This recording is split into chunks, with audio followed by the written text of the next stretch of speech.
Hazırda təqdim etdiyimiz bir çox görüntülərin müəllifi Rövşən Rüstəmovun ürəyinə 2 ardıcıl güllə dəyir. Güllələr dəymədən əvvəl o döyüş yoldaşı Elmədin Hacımuradovdan soruşur ki, neçə şəhidimiz var? O da cavab verir ki, 3.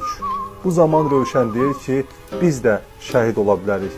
Kəlmə-i şəhadəti oxuyan kimi ardıcıl 2 güllə onun sinəsinə dəyir. Lakin güllələrin öldürücülük qabiliyyəti azaldıqdan onlar ikisi də hərbiçimizin ürəyinin başında branjletinə daxil olaraq orada qalır. Güllələrdən biri onun sinəsini yüngül zədələsə də ona xəsarət yetirmir. Allah saxlayır.